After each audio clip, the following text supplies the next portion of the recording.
పెళ్లి జరుగుతున్నంతసేపు కూర్చున్న పెళ్లి కూతుర్ని పెళ్లి కొడుకుని గనక చూసినట్టయితే ఆలయానికి వెళ్ళి దైవాన్ని దర్శించుకున్నంత పుణ్యం వస్తుంది అని చెప్పి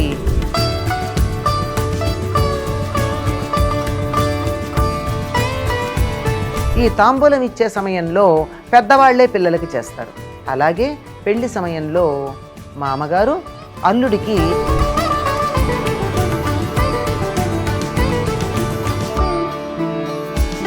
ఈ ఒక్క సందర్భాన్ని మినహాయిస్తే మరెక్కడా కూడా మామగారు అల్లుడి కాళ్ళు పట్టుకోడు, అల్లుడే మామగారి కాళ్ళు పట్టుకుంటూ ఉంటాడు.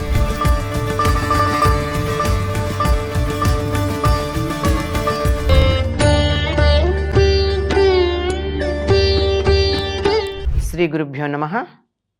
శ్రీ మహాగణాధిపతయే నమః. నమస్కారం. మన సంప్రదాయం ప్రకారం జరిగేటటువంటి పెళ్ళిళ్ళల్లో ఒక ప్రత్యేకత, ఒక వింత కనపడుతుంది మనకి. పెద్దవాడైనటువంటి మామగారు చిన్నవాడైనటువంటి అల్లుడి కాళ్ళు కడుగుతాడు పట్టుకుని. ఎక్కడైనా పెద్దవాళ్ళు చిన్నవాళ్ళ కాళ్ళు పట్టుకుంటారా?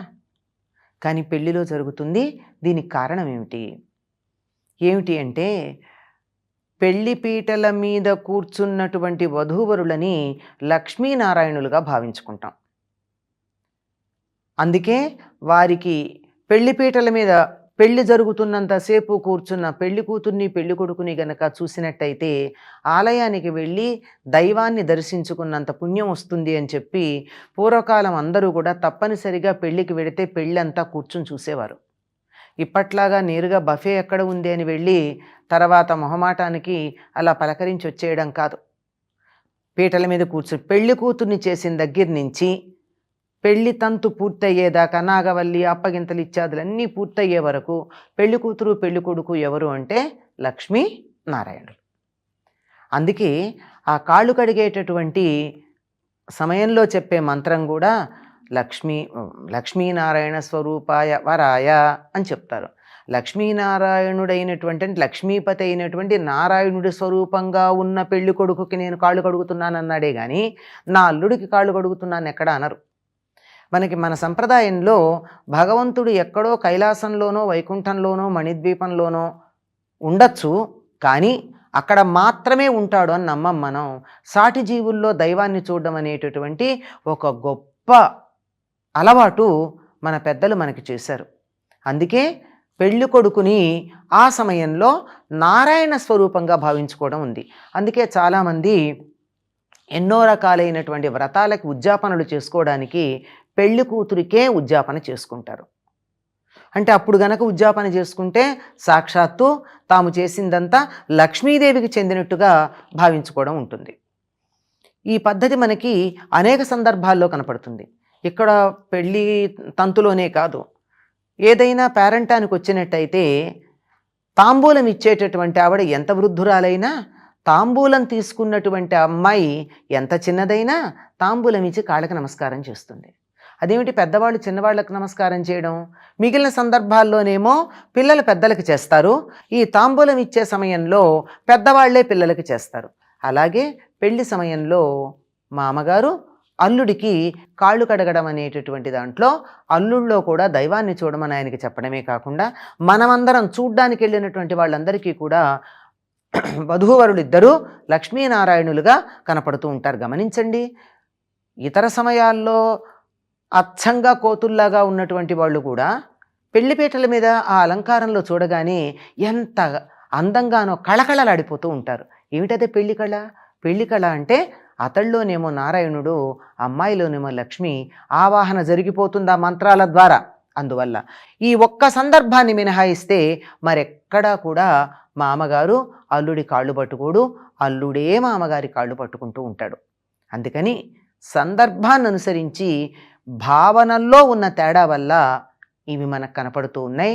ఇది అందరిలోనూ సాటి మానవుల్లో, బంధువుల్లో, తెలిసిన వాళ్ళల్లో అందరిలో దైవాన్ని చూడడం అనేటటువంటి ఒకానొక ఆచారం, ఒక అలవాటు మనకి చేయడానికి ఏర్పాటు చేసినటువంటి చిన్న కట్టుబాట్లు. ఇది అర్థమైనట్టయితే మనకి అనేక విషయాలు, ఈ ఒక్కటే కాదండి, ఈ ఒక్క దృష్టితో మనం చూడడం మొదలు పెడితే అనేక విషయాలు అర్థమవుతాయి. స్వస్తి. నరనరాన జీర్ణించుకుపోయినటువంటి సందర్భంలో వెర్రి 1000 విధాలుగా విస్తరించడం మనం చూస్తున్నాం.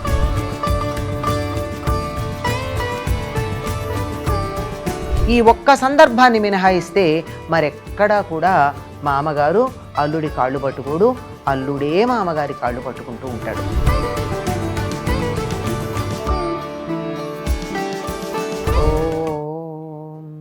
శ్రీ గురుభ్యో నమః. శ్రీ మహాగణాధిపతయే నమః. తెలుగు1 ప్రేక్షకులకు స్వాగతం.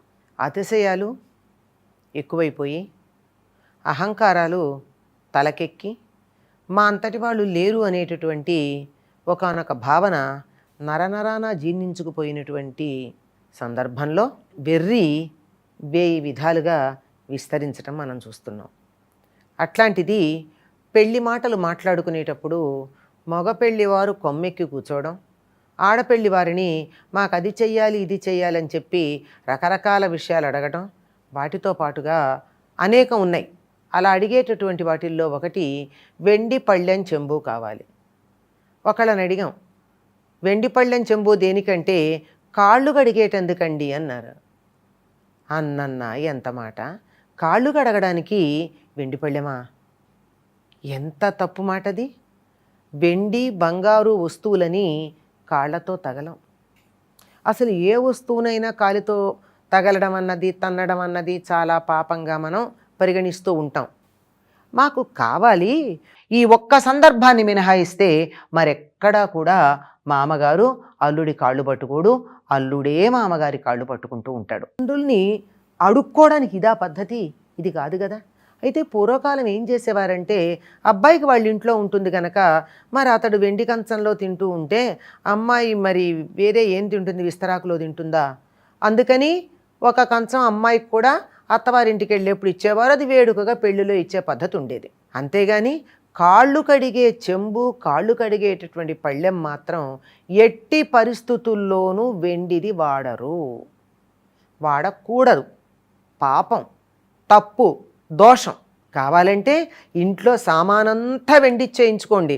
ఎవరో వెండి కుర్చీ ఇచ్చారు, అమ్మాయి కూర్చొని అలంకరణ చేసుకోవడానికి వెండి ఫ్రేమ్ ఉన్నటువంటి అద్దం, వెండి డ్రెస్సింగ్ టేబుల్, కూర్చోవడానికి వెండి కుర్చీ, బాగుంది, మనకేం అభ్యంతరం లేదు. కానీ కాళ్ళు కడగడానికి వెండి వాడకూడదు. మనకే తెలుసు కదా, వాడకూడని చోట వెండి బంగారాలు వాడినటువంటి వాళ్ళు ఏమైపోయారో ప్రత్యక్షంగా ఈ మధ్య కాలంలోనే మనం కొంతమందిని చూసాం. అందువల్ల కాళ్ళు కడగడానికి వెండి వాడరాదు. అక్కడ మాత్రం ఇత్తడి మాత్రమే వాడతారు, కంచు కూడా వాడరు. కంచులో కూడా వెండి బంగారం కలిసి ఉంటాయి గనక కంచును కూడా వాడరు, ఒట్టి ఇత్తడి పళ్ళెమే వాడతారు. అది మాత్రం తప్పనిసరిగా గుర్తుపెట్టుకోండి. కావాలంటే ఇల్లంతా వెండి బంగారం చేసుకోండి, కాళ్ళు కడిగే పళ్ళెం మాత్రం ఇత్తడిదే ఉంచండి. స్వస్తి.